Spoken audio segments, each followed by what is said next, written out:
The gunshot echoed like thunder across the plains, sending a flock of starlings scattering into the golden sunset sky. Delilah Reed stood frozen on her porch, the telegram clutched in her trembling hand, the words blurring through her tears. Her husband of just 8 months was dead, killed in a mining accident near the California border.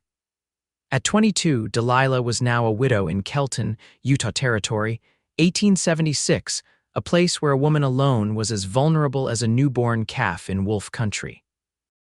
The first month passed in a fog of grief and disbelief. The second month brought the vultures, men from town with helpful suggestions about selling her small ranch, women with pitying glances and whispers behind fans. By the third month, in the sweltering July heat, the whispers had grown bolder, seeping through the cracks of her door like poison. Poor thing can't possibly manage that place alone. Heard she's selling to the Harrington outfit. Wonder how long before she finds herself another husband. Husband, young thing like that with no family, might find herself working at Lola's place if times get hard enough. Delilah heard it all. The ranch hands who'd worked for her husband had drifted away one by one, seeking steadier employment with larger outfits. She was down to just old Pete, who was too loyal and too stubborn to leave, but his arthritis meant he could barely manage the essential chores. The small herd of cattle her husband had been so proud of was dwindling as she sold animals to pay the bills. The bank was making noises about the loan payments. The store in town had started asking for cash rather than credit. Her world was shrinking, day by day, like the water in the creek during drought season. It was on a particularly sweltering afternoon that the town's gossips had gathered at Ruth Harrington's home, which happened to be adjacent to Delilah's small house in town. Delilah had come to collect supplies and could hear their voices drifting through her open window. She ought to be realistic, Ruth Harrington was saying. A woman has no business trying to run a ranch. I heard Judge Patterson is willing to make her an offer, another voice chimed in. Out of charity, you understand. Charity, the man is 60 if he's a day. He wants a young wife, not another property. The laughter that followed burned Delilah's cheeks as she stood in her kitchen, fists clenched at her sides. 8 months ago, she'd been a hopeful bride. Now she was the subject of their entertainment. A firm knock at her front door startled her out of her humiliation. Setting down the flour sack she'd been holding, Delilah wiped her hands on her apron and moved to answer it, expecting perhaps the bank manager with more bad news. Instead, she found a tall, broad-shouldered man standing on her porch. The sun at his back cast his face in shadow, but she could make out the silhouette of a wide-brimmed hat and the glint of a silver star pinned to a dusty leather vest. Mrs. Reed. His voice was deep, with the slightest hint of a southern drawl. Yes, Delilah replied cautiously, one hand still on the door, ready to close it if necessary. The man stepped forward, moving out of the direct sunlight, and Delilah found herself looking up at a weathered face with keen blue eyes. He wasn't young, perhaps in his early 30s, with lines at the corners of his eyes suggesting he squinted into the sun often, and a scar that ran along his jawline. His brown hair was flecked with gray at the temples, and a few days' worth of beard shadowed his face. Name's Wade Tucker. New marshal in town. He removed his hat, revealing more of that sun-streaked brown hair. Thought I ought to introduce myself, seeing as you're out at that ranch alone most times. Before Delilah could respond, a burst of laughter erupted from next door, followed by a voice that carried clearly through the afternoon air. They say she's even trying to brand the calves herself. Can you imagine? She'll be wearing trousers next. Wade Tucker's eyes flicked toward the sound, then back to Delilah's face, which had colored with embarrassment. I see you've met the town's welcoming committee, he said dryly. They've been at it all afternoon, Delilah admitted, surprising herself with her candor to this stranger. Another wave of voices carried through the air, the words widow and desperate clearly audible among the murmurs. Something in Marshal Tucker's expression hardened. He squared his shoulders, turned slightly toward the neighboring house, and said in a voice deliberately pitched to Carrie, They whisper behind the widow's door. Well, let them whisper louder. Some folks have nothing better to do than talk about others. I find the ones most worth knowing are usually too busy living their own lives to gossip about someone else's. The voices from next door abruptly fell silent. Delilah stared at the marshal, astonished by his blunt defense of her. "Would you like to come in for coffee, Marshal?" She heard herself asking, as much to shock the eavesdroppers as from genuine hospitality. A ghost of a smile touched his lips. "I'd be obliged, Mrs. Reed." As she led him inside, Delilah felt a curious lightness in her chest, the first time since the telegram arrived that she'd felt something other than grief or fear. It wasn't happiness, not exactly, but it might have been hope. Marshal Wade Tucker took off his hat as he entered Delilah's modest home, ducking slightly under the doorframe. Inside, the house was neat but sparse, with simple furnishings that spoke of practicality rather than luxury. A small collection of books sat on a shelf unusual for a frontier home, and a half-finished piece of embroidery was carefully arranged on a side table. "Please, sit down," Delilah said, gesturing to a wooden chair at her kitchen table while she moved to the stove. "The coffee won't take but a moment to heat." "Thank you kindly," Wade replied, placing his hat on his knee. His eyes surveyed the room with a lawman's instinctive assessment. "You've made this place homey." "It's just temporary," Delilah explained, stoking the fire in the stove. "I come to town for supplies or when there's business at the bank. The ranch is home, really." "How far out is your place?" "About 7 miles northwest near Willow Creek," Wade nodded. "Used to be the Carson place, if I recall, good water rights." Delilah glanced at him with surprise as she measured coffee grounds. "You know the property?" "Passed through these parts about 5 years back before heading to Colorado. Kelton wasn't much more than a whistle stop for the railroad then." He paused, then added, "Sorry about your husband, madam." "Word travels fast in small towns." "Thank you," Delilah said quietly, pouring the boiling water through the grounds. "And yes, word certainly does travel, especially when people have decided your business is their entertainment." From next door came the sound of a door opening and closing, followed by several sets of footsteps crossing a porch. The gossips were leaving, possibly put off their fun by the marshal's presence. "Seems we've scared off your admirers," Wade commented with the barest hint of amusement in his voice. Delilah set a steaming cup in front of him and took a seat across the table. "Nothing scares them for long. They'll be back to speculating about my downfall tomorrow." "Why do you think they're so interested in your affairs, Mrs. Reed?" Delilah wrapped her hands around her own cup, drawing comfort from its warmth despite the summer heat. "I'm an anomaly, Marshal Tucker. A young widow trying to run a cattle ranch alone. People don't quite know what to make of me, so they make up stories instead." "And what's the real story?" he asked, his blue eyes studying her with undisguised interest. Delilah hesitated. She wasn't in the habit of confiding in strangers, especially men, but there was something about Marshal Tucker's direct gaze that made her feel he was genuinely interested, not just making conversation. "The real story is that I'm barely hanging on," she admitted. "The bank's breathing down my neck for payments. Half my cattle were sold off to cover debts after my husband died. The hands all left except for old Pete, who's more loyal than practical at this point." She took a sip of coffee, surprised at her own candor. "Everyone in town is just waiting for me to fail so they can swoop in and buy the land cheap." "Everyone?" Wade asked. "Well, the men with money and the women who serve their interests. Judge Patterson, the Harringtons, even Silas Thornton from the bank. They've all made offers, increasingly lower ones as time passes." "And you don't want to sell," Delilah set her cup down firmly. "That ranch was Edward's dream. He worked his whole life to buy that land, to build something that would last." Her voice softened. 8 months is all we had together before the accident. Selling would feel like I'm giving up on what he believed in, on what we were building together." Wade nodded, his expression thoughtful. 8 months isn't much time to build a life." "No," Delilah agreed, the familiar ache of loss tightening her throat. "It isn't." They sat in companionable silence for a moment before Wade spoke again. "What's your plan, then, for keeping the ranch?" The directness of his question caught Delilah off guard. Most men in town circled around the subject, implying she had no business having plans at all. "I need to make it through to the spring auction," she said, warming to the subject. I have 40 head left. If I can fatten them through the winter and get a good price at the territorial auction in April, I can pay off enough debt to keep the bank satisfied for another year. And then I build the herd back up one season at a time. Wade took a long drink of his coffee, considering her words.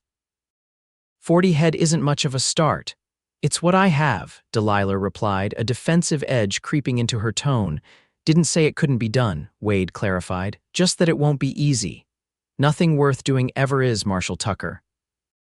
A smile, the first real one she'd seen from him, briefly transformed his serious face. Call me Wade. Marshal Tucker makes me feel like I should be looking for my father. The tension broken, Delilah found herself smiling in return. Only if you call me Delilah instead of Mrs. Reed. Every time someone calls me that, I remember I'm a widow as if I could forget. Fair enough, Delilah. He drained his cup and set it down. Now, I don't mean to pry, but how exactly were you planning to handle the fall roundup with just you and old Pete? The question hit directly at the anxiety that had been growing in Delilah's mind for weeks. Fall roundup was essential, gathering the cattle from summer pasture, branding the new calves, selecting which animals to sell or keep for breeding. It was work that typically required at least 5 experienced hands. I haven't quite figured that part out yet, she admitted. I was hoping to find some temporary help when the time comes. Good help is hard to find these days, Wade observed. Most experienced hands are already signed on with the bigger outfits. I'm aware, Delilah replied, trying not to sound as desperate as she felt. But I'll manage somehow, I always do. Wade studied her for a long moment, then reached for his hat. Well, I should be getting back.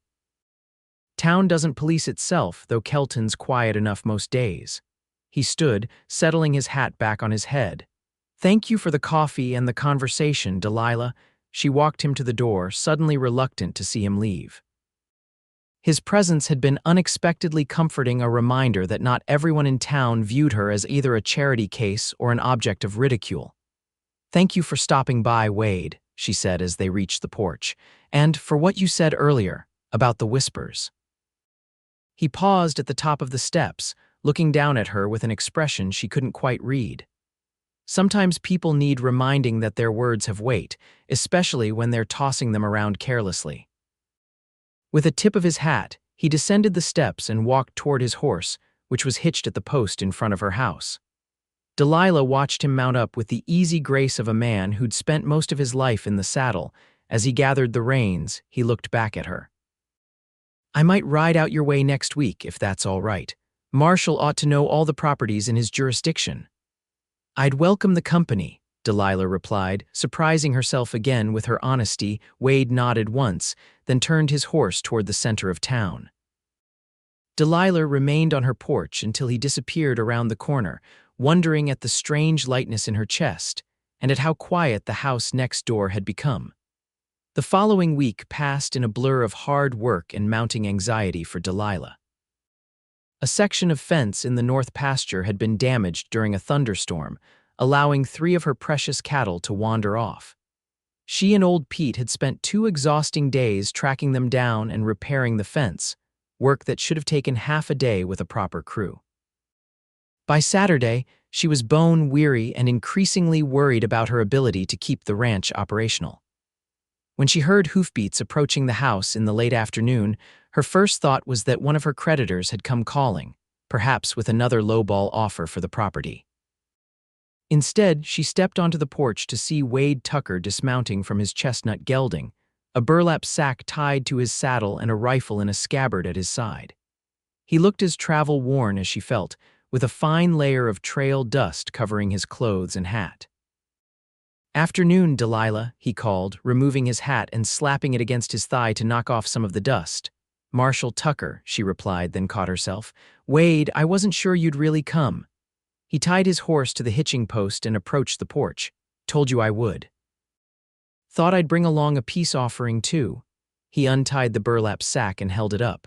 Fresh caught trout from the river. Figured you might be tired of beef and beans. The simple kindness of the gesture caught Delilah off guard.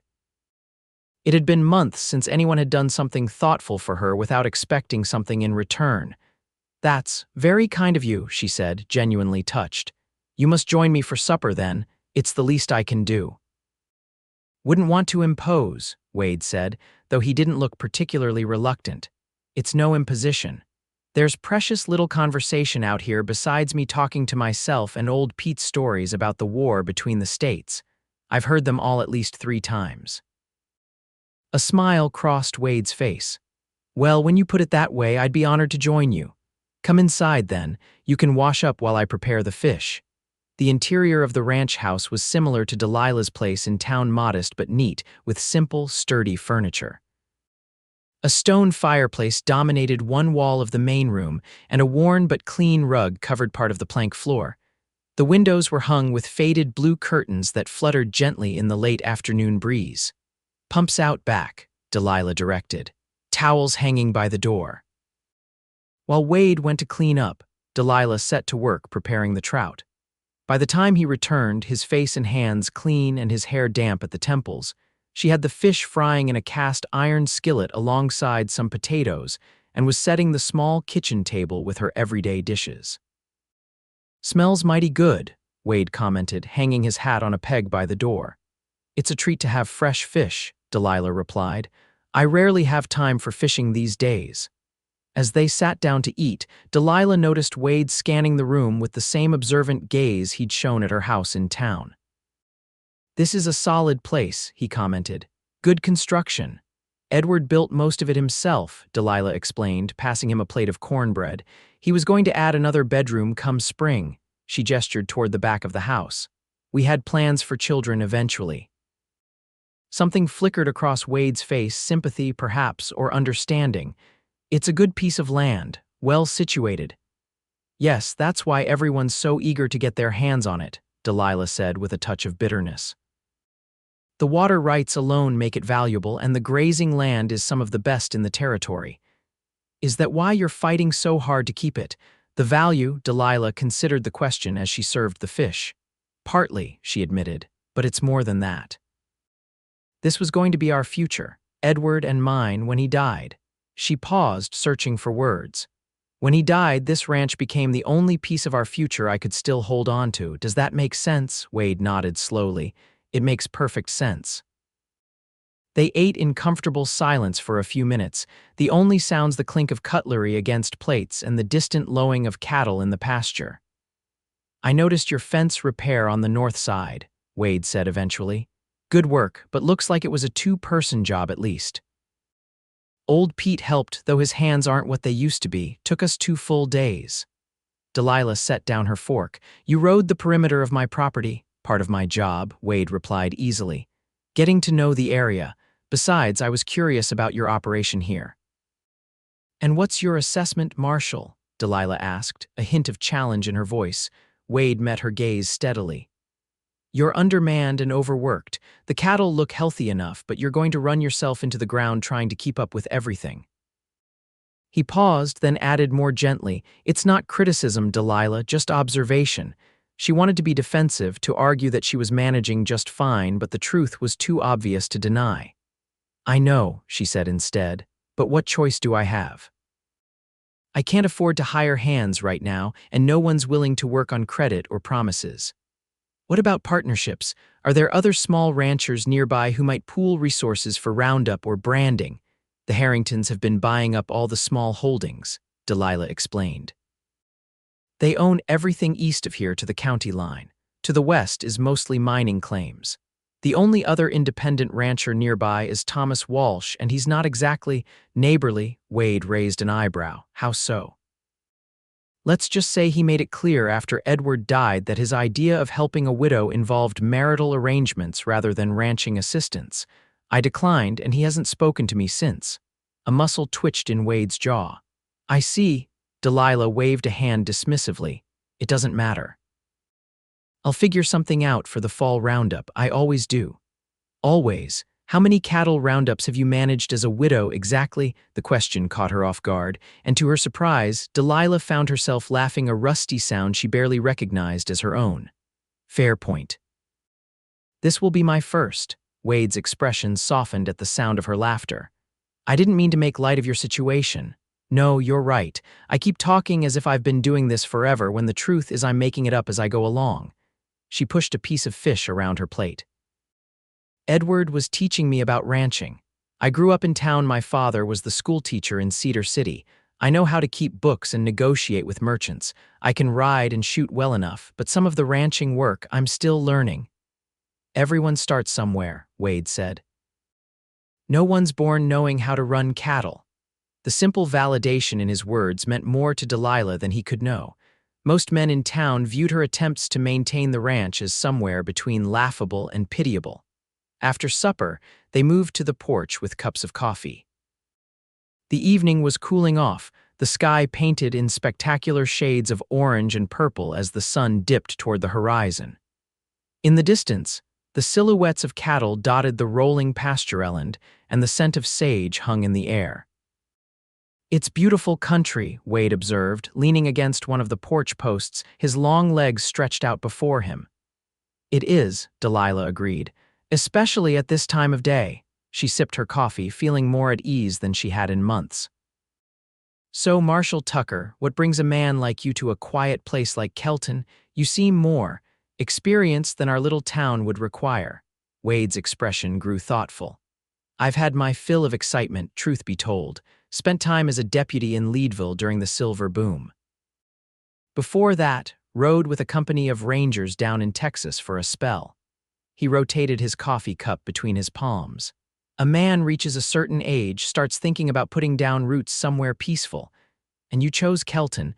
We're hardly more than a way station for the railroad. It's growing, Wade pointed out. New settlers coming in all the time. The mines up north are bringing in workers. Where there's growth, there's opportunity. Opportunity for what? Wade was silent for a moment, his gaze fixed on the distant mountains. For building something that lasts, I suppose, something a man could be proud of. The words echoed Delilah's earlier sentiments about the ranch so closely that she found herself studying his profile with new interest. In the golden light of sunset, the harsh lines of his face were softened, and she noticed for the first time a certain weariness around his eyes, not physical tiredness, but the kind that came from seeing too much of life's harsher realities. You have family, Wade? She asked impulsively. Not anymore, he replied, his voice even. Lost my parents years ago, had a brother who went east after the war, but we lost touch. My parents passed within a year of each other when I was 18, no siblings. Delilah wrapped her hands more tightly around her cup. It's strange, isn't it, how quickly you can go from being part of something to being entirely alone. Wade turned to look at her, his blue eyes reflecting the fiery colors of the sunset. I've found that being alone and being lonely aren't necessarily the same thing. No, Delilah agreed softly. They're not. As darkness settled over the land, the conversation flowed easily between them, touching on everything from books they'd read to places they'd traveled. Wade spoke of his years as a lawman with a matter-of-factness that belied the danger he must have faced, while Delilah shared stories of her childhood and her brief time with Edward.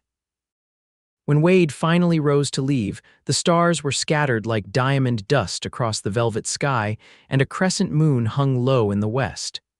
I should head back to town, he said, settling his hat on his head. Thank you for the supper and the company. Thank you for the fish and the conversation, Delilah replied, standing as well. It's been a pleasant change.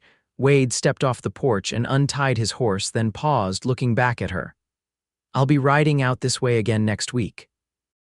There's been reports of rustlers working the territory to the north, just keeping an eye on things. I'd welcome the company, Delilah said, echoing her words from their previous meeting.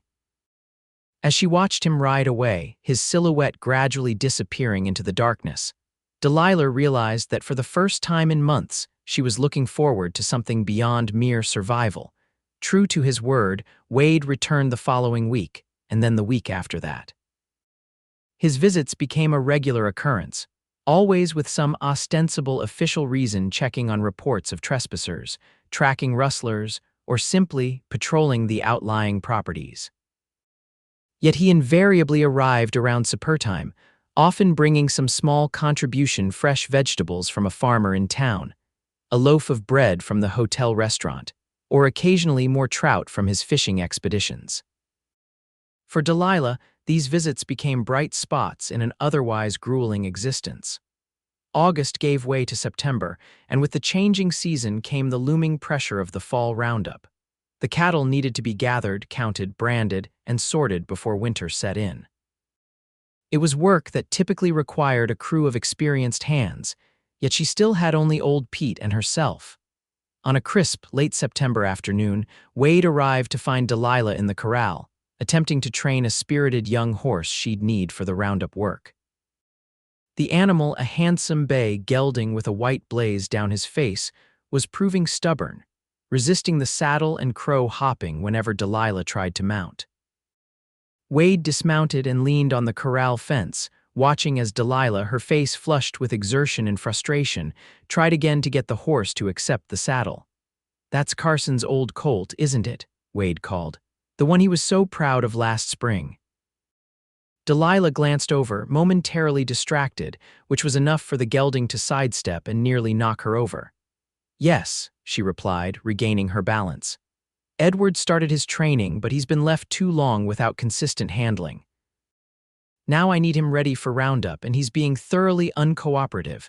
Wade opened the corral gate and entered, moving slowly and calmly toward her. "Mind if I take a look at him?" Delilah stepped back, wiping sweat from her forehead with her sleeve. "Be my guest. Maybe he'll respond better to you." Wade approached the horse with a quiet confidence, speaking in low, soothing tones. The gelding's ears flicked forward with interest, his previous agitation seemingly forgotten in the presence of this new person. "You're a handsome fella, aren't you?"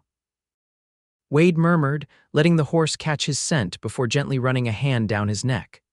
"Just not sure about all this business, I expect." Delilah watched in amazement as the horse that had been fighting her all afternoon stood calmly under Wade's hands.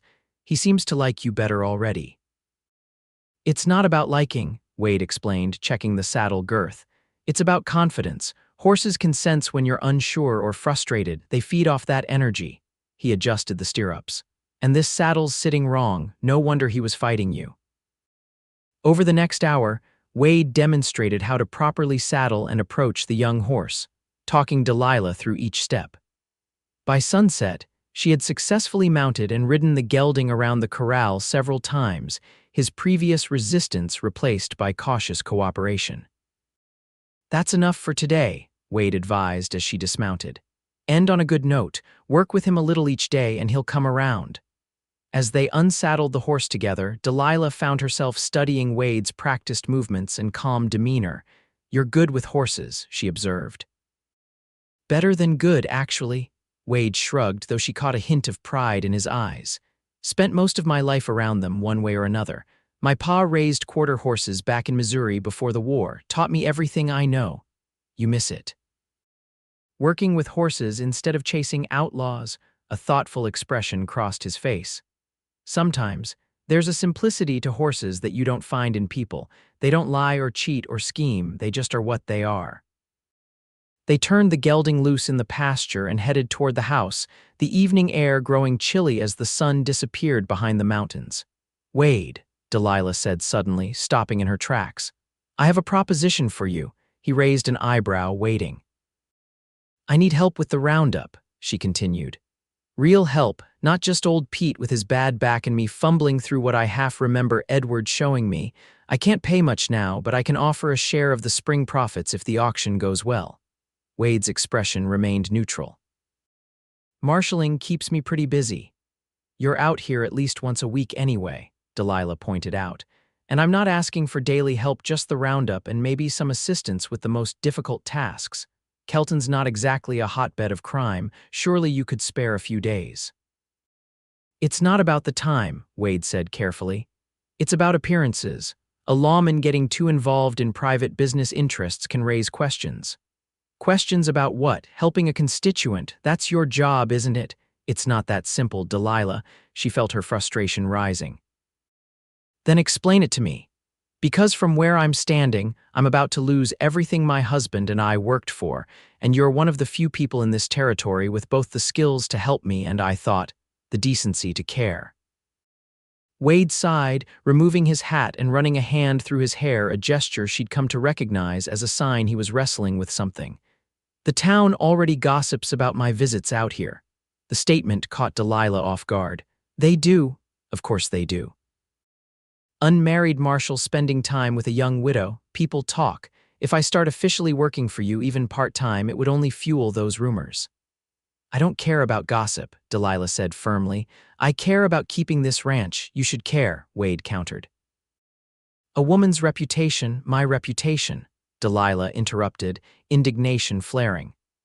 My reputation was decided the moment Edward died, and I chose not to immediately remarry or sell this place.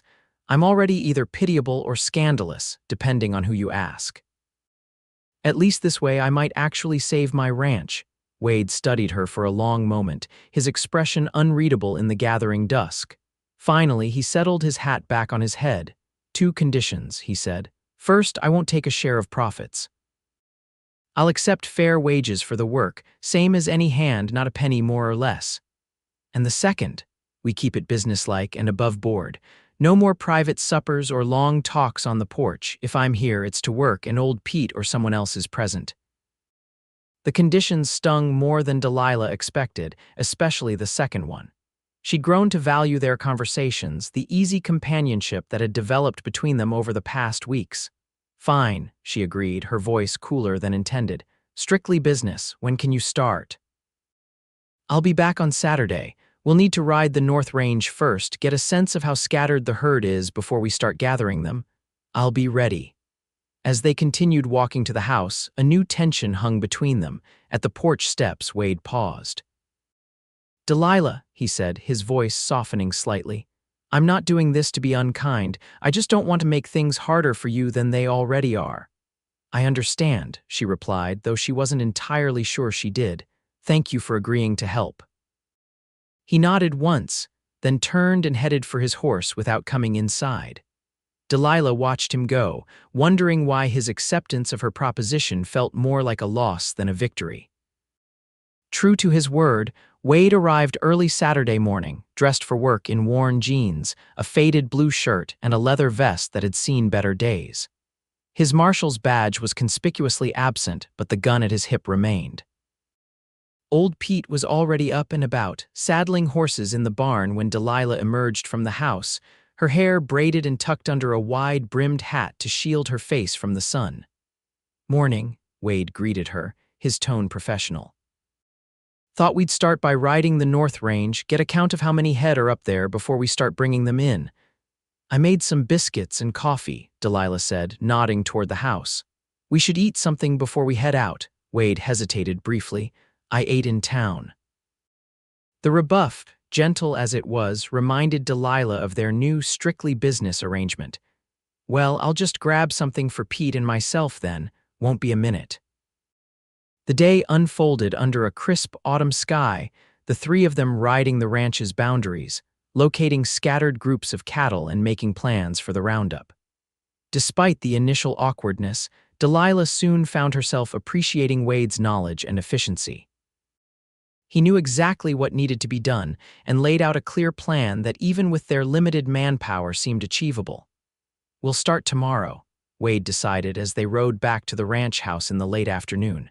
Bring in the northern groups first, since they're furthest out. With luck and an early start, we can have most of them in the home pasture by nightfall. I'll have food ready at dawn, Delilah promised. Old Pete, who had been mostly silent throughout the day except to offer occasional insights about the land and cattle, suddenly spoke up. Marshall's right about needin' more hands. 3 ain't enough for a proper roundup, even on a spread this size. We'll manage, Delilah said firmly. Pete shook his head. Gonna take twice as long and be twice as hard. Shoulda hired them boys from the Perkins outfit when they came lookin' for work last month. The Perkins outfit went bust because the men weren't paid for 3 months, Delilah reminded him. We can't afford to hire hands right now, Pete, you know that. The old cowhand fell silent, but the concern on his weathered face spoke volumes. That evening, true to their agreement, Wade declined Delilah's invitation to supper and rode back to town after confirming he'd return at first light. As she watched him go, Delilah felt a peculiar emptiness that had nothing to do with hunger. The next 5 days were among the most physically demanding of Delilah's life. From dawn until dusk, they rode, gathering cattle from the far reaches of the ranch, driving them back to the home pasture, and beginning the arduous work of sorting and branding the calves born that spring. Wade proved to be a tireless worker, taking on the most difficult tasks without complaint and offering guidance when needed without making Delilah feel incompetent. By the 5th day, they had gathered nearly all the cattle, though the work of branding and sorting was only half complete. It was brutally hard labor, made more challenging by their limited numbers. Old Pete's arthritis was clearly paining him, though he stubbornly refused to rest. Late in the afternoon, as they were bringing in what they hoped was the last group of strays from the western boundary, disaster struck. Old Pete's horse stepped in a prairie dog hole, stumbling badly and throwing the old cowhand. Pete landed hard, his cry of pain cutting through the air. Delilah and Wade were at his side in an instant, dismounting and rushing to where Pete lay clutching his leg, his face contorted in agony. "Don't move him," Wade cautioned as Delilah knelt beside the injured man. "Pete, where does it hurt?" "Hip," Pete gasped. "And my ankle, think it might be broke." Wade gently examined the leg, his expression grim. "Ankle's definitely broken. Can't tell about the hip without moving you, which we shouldn't do until we get you back to the house." "The cattle," Pete protested. "Can't leave 'em scattered." "Cattle can wait," Delilah said firmly. "We need to get you to a doctor." Wade was already removing his bandana, using it to create a makeshift splint for Pete's ankle with a couple of straight sticks from nearby. "I'll ride ahead and get the wagon," he told Delilah. "Stay with him, keep him still and as comfortable as possible." Without waiting for a response, Wade mounted his horse and rode hard toward the ranch house. Delilah sat beside Pete, offering what comfort she could as they waited, her mind racing with worry not just for Pete, but for what his injury meant for the roundup and ultimately for her chances of saving the ranch. An hour later, Wade returned with the wagon, padded with blankets to make it as comfortable as possible for the injured man. Together, they carefully moved Pete into the back, a process that drew grunts and curses from the normally stoic cowhand. "I'm taking him straight to the doctor in town," Wade said as he checked that Pete was as secure as possible in the wagon bed. "It'll be rough going, but better than trying to treat him out here." "I'll come with you," Delilah said immediately. Wade shook his head. "Someone needs to stay with the herd. We've got 30 head in that draw with no containment. If they scatter again before we can get them to the home pasture, you'll lose weeks of work." Delilah looked torn, glancing between Pete and the cattle visible in the distance. "But Pete will be fine in my care," Wade assured her. "Doc Miller's good at his job. I'll make sure Pete gets the attention he needs and let you know how he is as soon as possible." "It's right, Missy," Pete added through gritted teeth. "Can't lose them cattle now." Too much work gone into gathering 'em. With reluctance, Delilah agreed. "Take care of him," she told Wade, "and come back when you can." "I will," Wade promised, his eyes holding hers for a moment longer than strictly necessary before he climbed onto the wagon seat and took up the reins. As the wagon pulled away, Delilah was left alone with the task of keeping the strays contained until help returned if it returned at all. For the first time since the roundup began, she allowed herself to acknowledge the full precariousness of her situation. Without Pete, and potentially without Wade if his duties called him elsewhere, completing the roundup alone would be virtually impossible. As she mounted her horse and turned toward the waiting cattle, Delilah felt the weight of her isolation settle heavily upon her shoulders. The whispers of the town gossips seemed to echo in her mind. A woman alone couldn't run a ranch. Perhaps they had been right all along. Night had fallen by the time Delilah managed to move the strays to a small holding area near the main pasture. The work that should have taken 3 people a couple of hours had taken her the remainder of the daylight and left her exhausted, her muscles aching and her hands raw from rope burns. She had just unsaddled her horse when the sound of approaching hoofbeats made her heart leap with hope. Emerging from the barn, she saw Wade dismounting in the yard, his figure illuminated by the lantern she'd hung on the porch. "How is he?" she called, hurrying forward. Broken ankle and a badly bruised hip, Wade reported. Doc says he'll recover, but he won't be doing any ranch work for at least 2 months. Delilah's shoulders slumped. 2 months, but the roundup, I know, Wade cut in. That's why I'm here. But your duties in town, I've made arrangements. Deputy Jenkins can handle things for a few days. Wade removed his hat, meeting her eyes directly. I'm staying until the roundup is finished, Delilah. Relief washed over her, so profound it nearly brought tears to her eyes. Thank you, she said simply. Wade nodded once, then glanced toward the house. I saw smoke from your chimney. Something smells good. Stew, Delilah replied. I wasn't sure if you'd be back tonight, but I hoped. A smile briefly touched his lips. I could eat.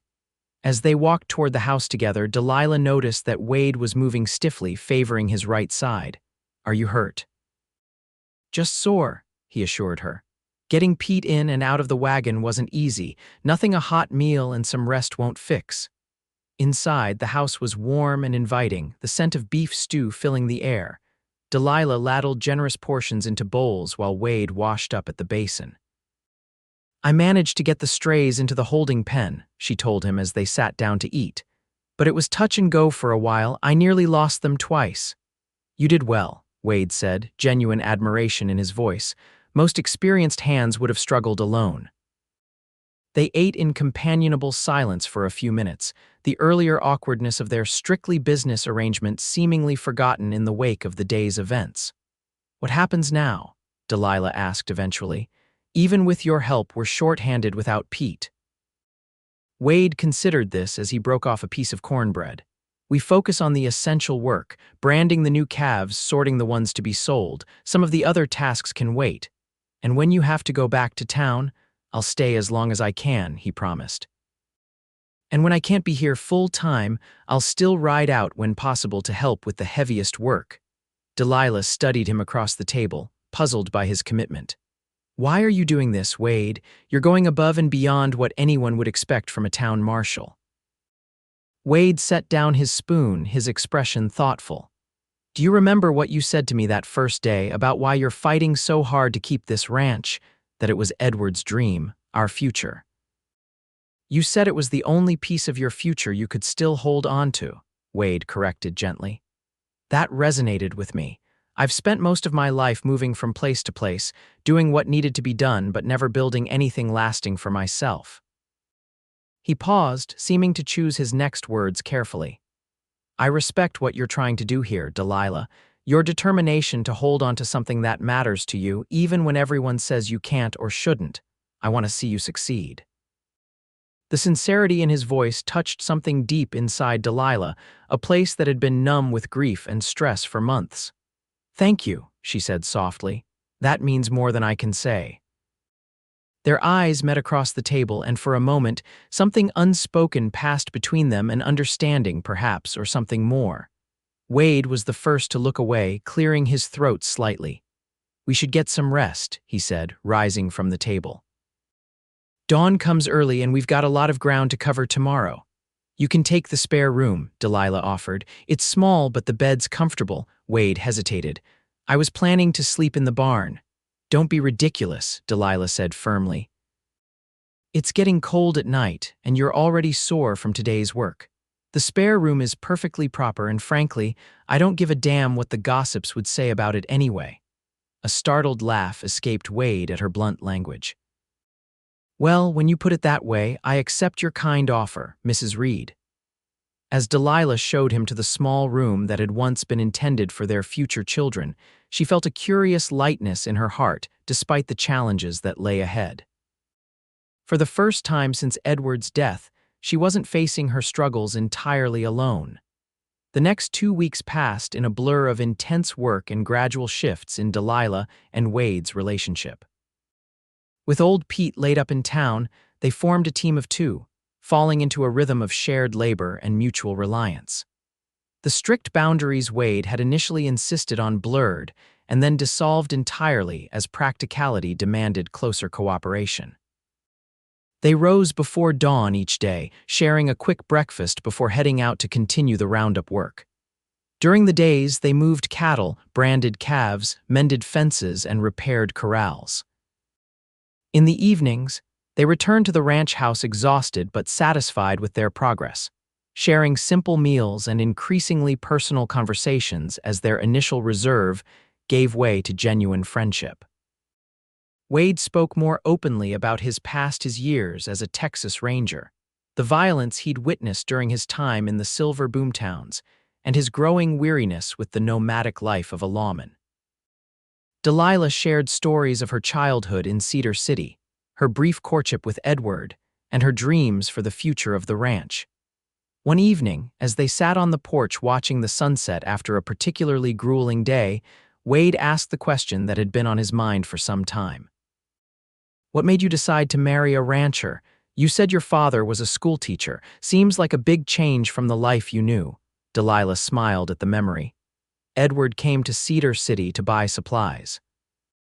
I was working in the mercantile that summer, saving money to maybe attend the teacher's college in Salt Lake City. He came in looking for fence wire and left with my address to write to me."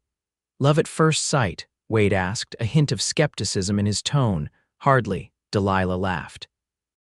"I thought he was too serious and too old for me. He was 30 to my 19, but his letters."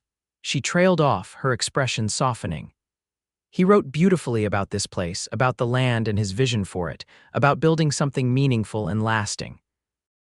After my parents died, that vision of a future with purpose appealed to me." She glanced at Wade. "Does that seem foolish?" "Not at all," Wade replied thoughtfully. "We all want something to call our own, something to build and nurture." "What about you?" Delilah asked. "You've never married." Wade shook his head. "Came close once, back in Texas. Martha was her name, daughter of a rancher near where I was stationed with the Rangers." A shadow crossed his face. "The Comanche raided the ranch while I was away on patrol. By the time we got back, there wasn't much left." "I'm so sorry," Delilah said softly, instinctively reaching out to touch his arm. "It was a long time ago," Wade said, though the tightness around his eyes suggested the wound wasn't entirely healed. "After that, the work became everything. Easier to focus on chasing outlaws than on building a life that could be taken away again." Delilah's hand lingered on his arm, the simple contact bridging the space between their separate experiences of loss. "Yet here you are in Kelton, talking about putting down roots." "Here I am," Wade agreed, his gaze meeting hers with an intensity that made her heart beat faster. For a moment, something electric hung in the air between them, a recognition, perhaps, of how their initially formal relationship had evolved into something neither had anticipated. Then Wade gently moved his arm, breaking the contact, and the moment passed. "We should turn in," he said, rising from his chair. "Big day tomorrow with the cattle drive to the holding pasture." Delilah nodded, trying to ignore the lingering warmth in her fingers where they had touched his arm. "Good night, Wade." "Good night, Delilah." As she lay in bed that night, staring at the ceiling, Delilah confronted the truth she'd been avoiding for days, perhaps weeks. Her feelings for Wade Tucker had grown far beyond friendship or gratitude. The realization was both exhilarating and terrifying. Edward had been gone less than a year. Was it disloyal to feel this way about another man so soon? And even if it wasn't, what future could there possibly be with Wade? He was committed to his position as marshal, and she was bound to the ranch. Sleep eluded her as she wrestled with these thoughts, and when dawn finally broke, she rose with a sense of unresolved tension that followed her into the new day. The cattle drive to the holding pasture was challenging work for just 2 people, but they managed it with relative efficiency, their previous weeks of collaboration having honed their ability to anticipate each other's movements and needs. By mid-afternoon, the selected cattle were safely enclosed, ready to be driven to the railroad stockyards in Kelton when the time came.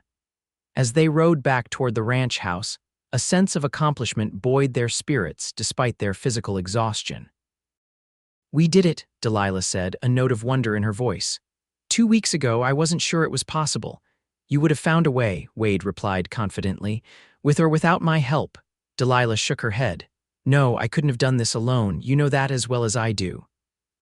Before Wade could respond, the sound of approaching horses drew their attention. Coming up the road toward the ranch were 3 riders, moving at a deliberate pace. "Were you expecting company?"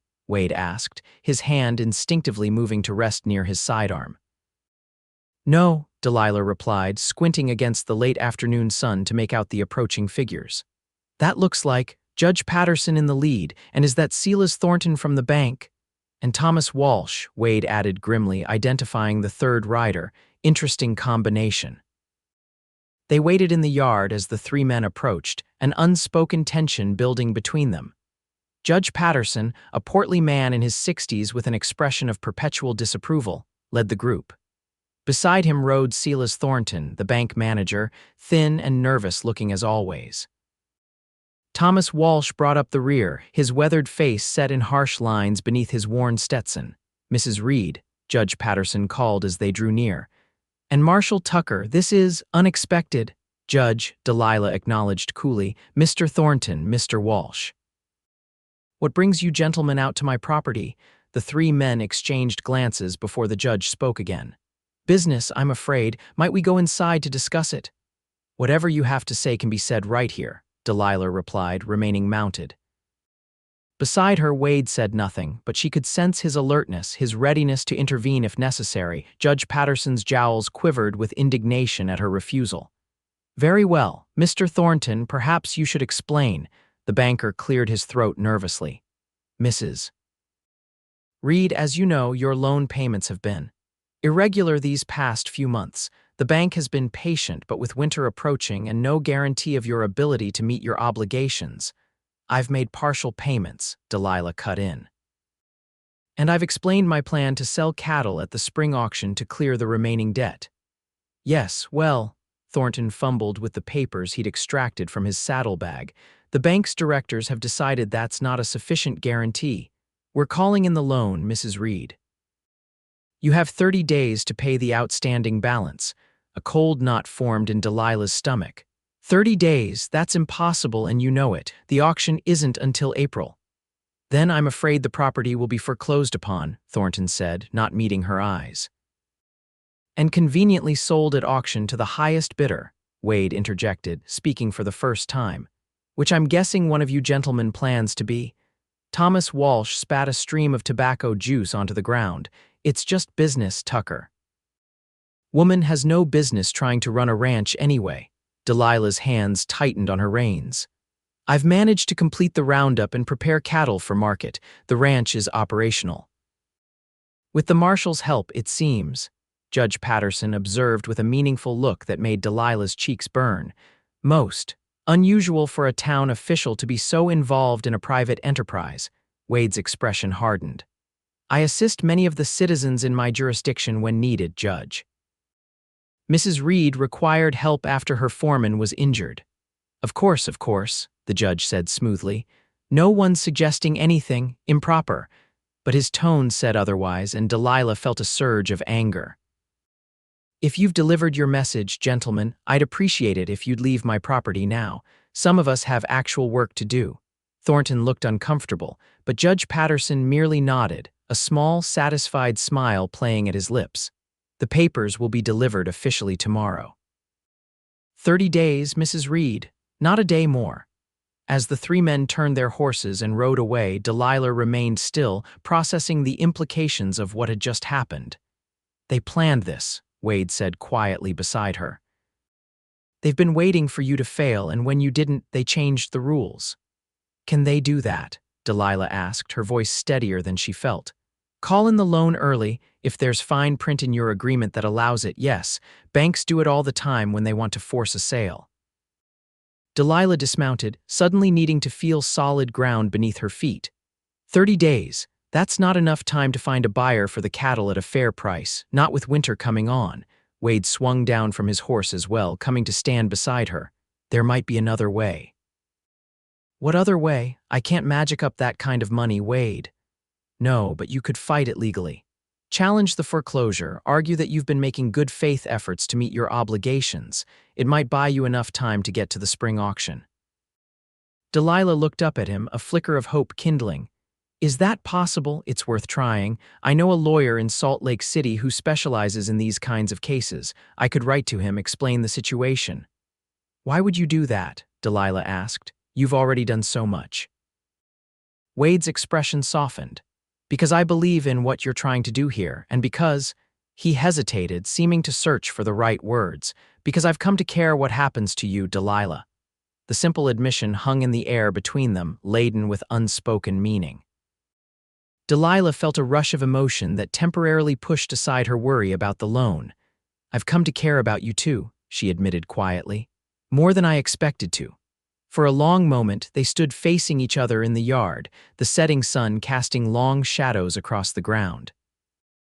Then Wade took a step closer, his hand gently touching her cheek. "This isn't why I helped you," he said softly. "You know that, right?" "I know," Delilah whispered. When his lips met hers, it felt like the most natural thing in the world, as inevitable as the changing seasons or the turning of the earth. The kiss was gentle at first, then deepened as Delilah responded, her hands moving to rest against his chest. When they finally broke apart, Delilah felt dizzy with the rush of emotions, desire mingled with guilt, hope tangled with uncertainty. "I'm still mourning Edward," she said, needing to speak the truth aloud. "I know," Wade replied, "and I'm not asking you to stop. Whatever this is between us, it doesn't erase what came before." Delilah nodded, grateful for his understanding. "So what happens now?" "Now," Wade said, taking her hand in his, "we figure out how to save your ranch, one step at a time." As they led their horses toward the barn, hands still linked, Delilah felt a curious blend of determination and fear. The challenge ahead was daunting, but for the first time since Edward's death, she wasn't facing it alone. The next morning, Wade rode into town to check on old Pete and send a telegram to his lawyer friend in Salt Lake City. Delilah threw herself into ranch work, trying to keep her mind off both the impending foreclosure and the shift in her relationship with Wade. She was mending a broken harness in the barn when the sound of a wagon approaching pulled her attention outside. To her surprise, it was old Pete being driven by Doc Miller's assistant, his leg splinted and propped up on the wagon seat. "Pete," she exclaimed, hurrying to help him down. "What are you doing here? You're supposed to be resting in town." "Can rest just as well here," the old cowhand grumbled. "This is my home, ain't it?" Delilah's throat tightened with emotion at his words. "Yes, of course it is." With the assistant's help, they got Pete settled in his small cabin near the main house, making him as comfortable as possible despite his protests that he wasn't some delicate flower needin' fussin' over. Once they were alone, Pete fixed Delilah with a shrewd look from beneath his bushy eyebrows. "Heard about the bank callin' in the loan," he said without preamble. "Whole town's talkin' about it." Delilah sighed, sinking onto the chair beside his bed. "News travels fast, always does." "Heard some other talk too." Pete's weathered face took on a sly expression. "About you and the Marshal." Heat crept into Delilah's cheeks. "People will gossip about anything." "Ain't just gossip if it's true," Pete observed mildly. "Marshal's a good man, known that since he first rode in. Got honest eyes." "It's complicated, Pete," Delilah said, not ready to discuss her confused feelings even with this man who was the closest thing to family she had left. "Life's complicated," Pete agreed. "Don't make it any less worth livin'." He shifted, grimacing as he adjusted his splinted leg. "Edward would have wanted you to be happy, you know. Weren't the type to expect you to pine away forever."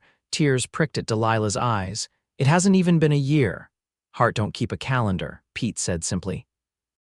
"Now what's the plan for fightin' this foreclosure? 'Cause I got some savings put away. Ain't much, but it's yours if it helps." Delilah was momentarily speechless at the offer. "Pete, I can't take your savings. Ain't doing me no good sittin' in the bank. Been with the Reed family since before you was born. This ranch means something to me too." Before Delilah could respond, the sound of hoofbeats announced Wade's return. She squeezed Pete's hand gratefully, then went to meet Wade in the yard. Wade dismounted quickly, his expression animated with purpose. "Got a response already," he announced, holding up a telegram. "My friend Jenkins says he'll take the case. He's catching the next train to Kelton." "That's wonderful news," Delilah said, relief washing over her. "When will he arrive?" "Day after tomorrow, barring delays." Wade led his horse toward the water trough. "How are things here?" "Pete's back," Delilah told him. "Insisted on coming home to recover." A smile touched Wade's lips. "Stubborn old coot, can't say I'm surprised." As they walked together toward the barn to unsaddle Wade's horse, Delilah felt a new awkwardness between them, the natural result, perhaps, of their changed relationship and the uncertainty of what came next. "About yesterday," she began hesitantly. Wade paused in the act of removing his saddle. "I meant what I said, Delilah, and what I did, but I understand if you need time." "It's not that," she said. "Well, not only that. It's everything: the ranch, the foreclosure, the gossip in town. I feel like I'm standing on shifting sand and I can't afford to make a misstep." Wade set the saddle aside and turned to face her fully. "I'm not going to pressure you, Delilah. Whatever happens between us happens because we both want it to, not because of circumstance or necessity." His words eased something tight in her chest. "Thank you," she said softly, "for understanding." "Now," he continued, his tone becoming more businesslike, "Jenkins will need to see all the paperwork related to your loan, the original agreement, records of your payments, any correspondence with the bank." "Do you have those?" Grateful for the shift to practical matters, Delilah nodded. "In Edward's desk in the study. I'll gather everything tonight." The next 2 days passed in a flurry of preparation. Delilah organized her financial records while Wade continued the essential ranch work. They worked alongside each other with a new awareness, their casual touches and glances charged with unspoken meaning. When Harold Jenkins arrived on the afternoon train, Wade brought him directly to the ranch. The lawyer was a surprise to Delilah, younger than she expected, perhaps in his early 30s, with spectacles and an earnest manner that belied his sharp intelligence. Over supper, Jenkins reviewed her documents with meticulous attention, asking occasional questions about the terms of her loan and her payment history. "Well, Mrs. Reed," he said finally, setting aside the papers, "there's good news and bad news. The good news is that the bank's demand for early repayment is legally questionable. There's a clause in your agreement that allows them to call in the loan if they have reasonable concern about repayment, but your consistent partial payments and clear plan for full repayment could be argued to negate such concerns." "And the bad news?" Delilah asked, bracing herself. "The bad news is that legal challenges take time and banks have significantly more resources than individuals. They can drag out proceedings, file countersuits, and generally make things difficult." Jenkins cleaned his spectacles thoughtfully. "Also, I must warn you that Judge Patterson's involvement complicates matters. He'll be overseeing any local court proceedings, and his impartiality is questionable given his apparent interest in your property." "So what do you suggest?" Wade asked, leaning forward. Jenkins replaced his spectacles. "I suggest a two-pronged approach. First, we file an injunction to prevent the foreclosure pending full legal review. That buys us time. Second, we work on securing alternative financing to pay off the current loan, removing the bank's leverage entirely." "Alternative financing," Delilah echoed. "From where? I've already tried other banks in the region. There are private investors who specialize in situations like yours, Mrs. Reed. People who see the value in agricultural enterprises and are willing to provide more flexible terms than traditional banks." "Investors like who?" Wade asked, suspicion evident in his tone. "I have some contacts in Salt Lake City," Jenkins replied. "With your permission, I'd like to reach out to them on your behalf." Delilah exchanged a glance with Wade, reading the caution in his eyes. "Would I be trading one creditor for another?" she asked Jenkins. "Potentially," the lawyer admitted, "but with better terms and a more reasonable timeline. The goal would be a partnership that allows you to maintain control of the ranch while accessing the capital you need." After further discussion, Delilah agreed to let Jenkins pursue both strategies. He would return to town with Wade the next morning to file the injunction and send telegrams to his contacts in Salt Lake City. As they showed Jenkins to the spare room for the night, Delilah felt a flicker of hope amidst her anxiety. Perhaps there was a path forward after all. Later, as she and Wade stood on the porch in the crisp autumn night, stars scattered like diamond dust above them, she voiced the question that had been nagging at her. What if it doesn't work? What if we can't stop the foreclosure? Wade was silent for a moment, his gaze fixed on the distant mountains. "Then we'll figure something else out," he said finally. But Delilah, no matter what happens with the ranch, you're not alone in this. I need you to know that." She turned to look at him, this man who had entered her life so unexpectedly and become so important in such a short time. "I'm starting to believe that," she said softly. When he drew her into his arms, it felt like coming home after a long journey. His kiss was a promise, and for the first time in months, Delilah allowed herself to imagine a future filled with something more than mere survival. The next few weeks unfolded in a whirlwind of legal maneuvers and ranch work. Jenkins succeeded in getting the injunction granted, though, as he warned, it was only temporary. Judge Patterson had been notably displeased but could find no legal grounds to deny the request outright. Meanwhile, Wade split his time between his duties as marshal and helping at the ranch, riding out whenever he could get away. The boundaries of their relationship continued to evolve, growing deeper and more intimate with each shared day. One evening in early November, as they sat before the fireplace after a long day's work, Wade broached a subject they had both been circling. "I've been thinking," he began, his voice measured, "about the future, about us."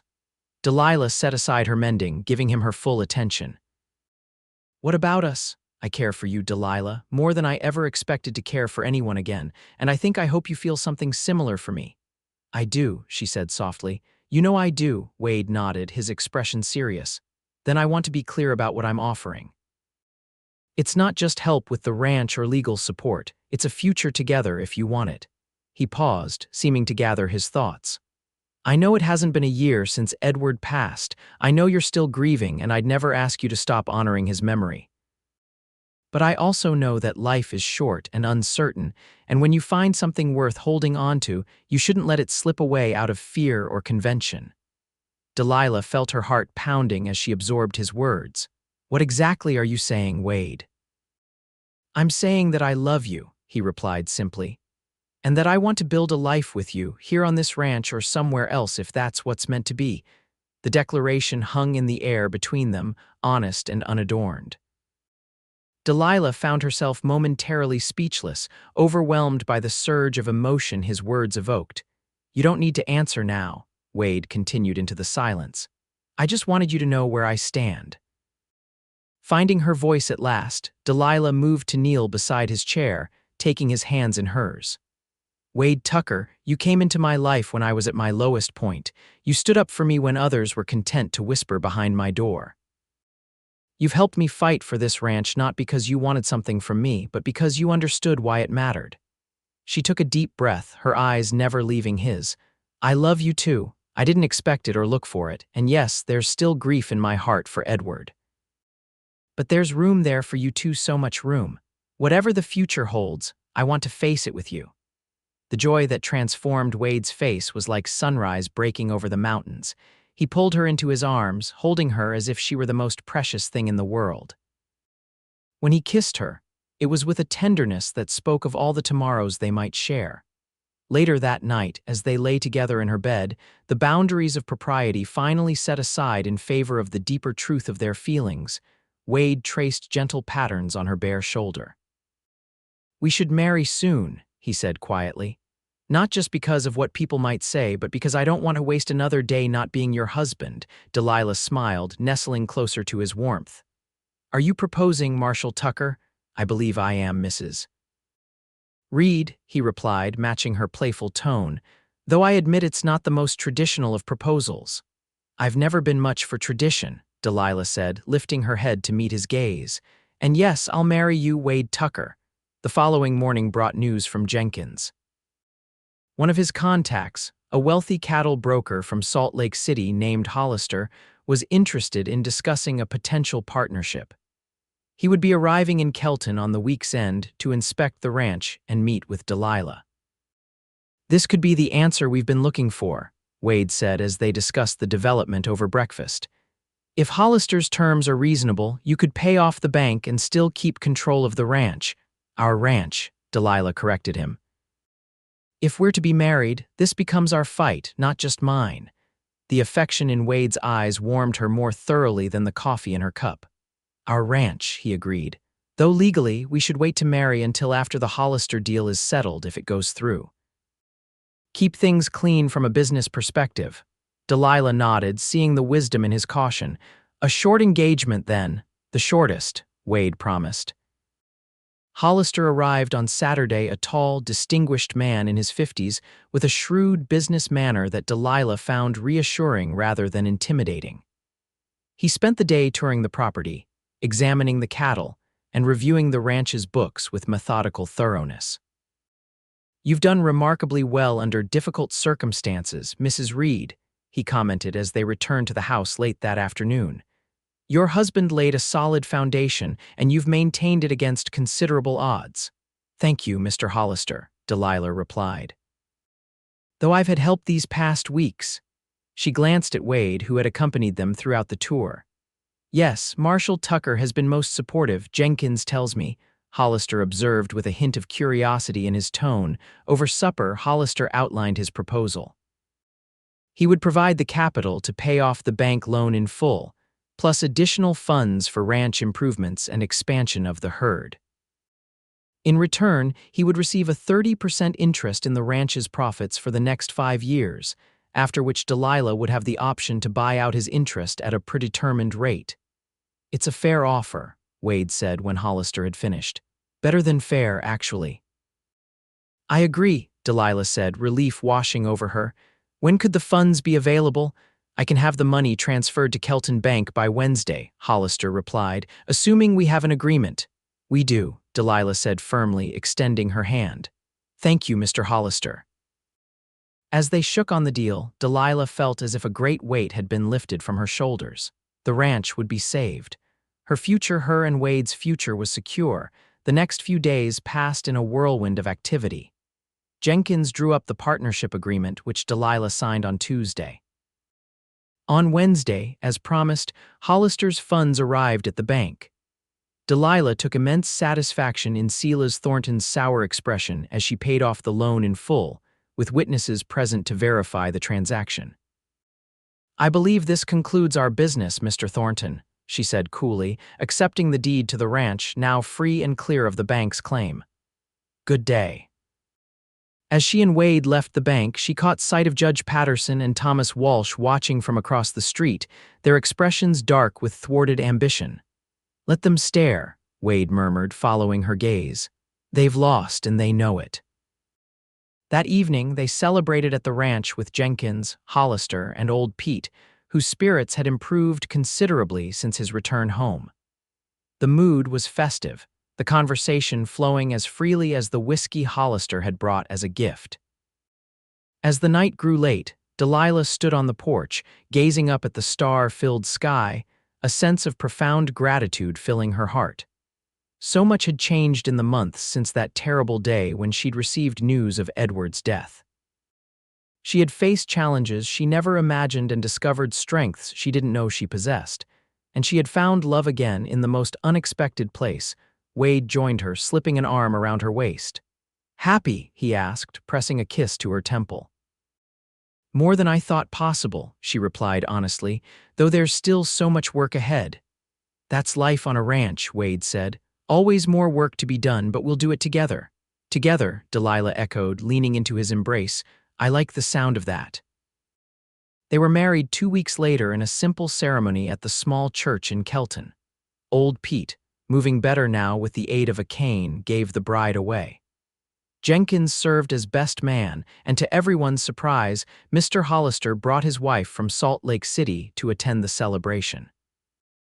The town gossips, who had whispered so eagerly behind Delilah's door, found themselves invited to the wedding feast, their former cruelty answered with gracious hospitality that left several of them shamefaced and contrite.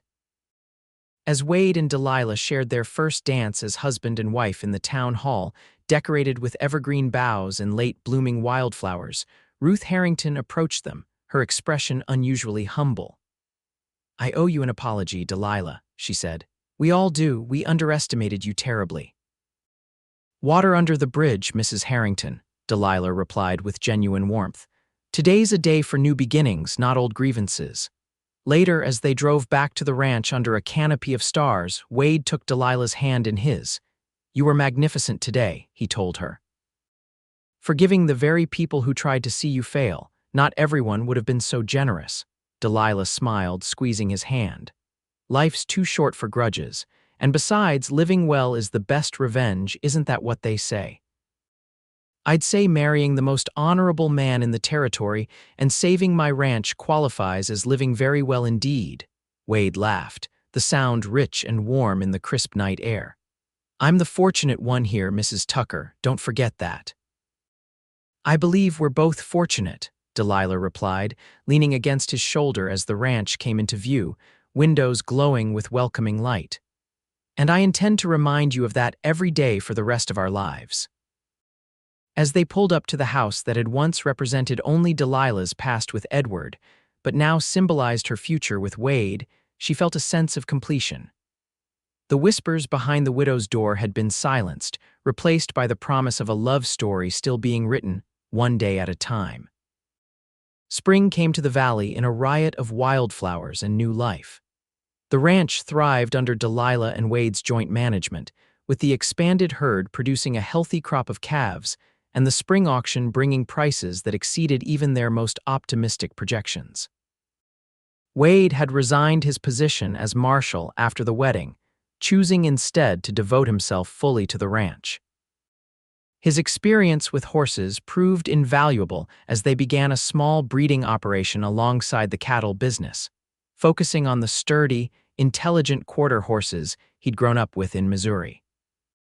Old Pete, now recovered enough to supervise if not actively participate in the more strenuous ranch work, took great pleasure in training the two young hands they'd hired with some of Hollister's investment.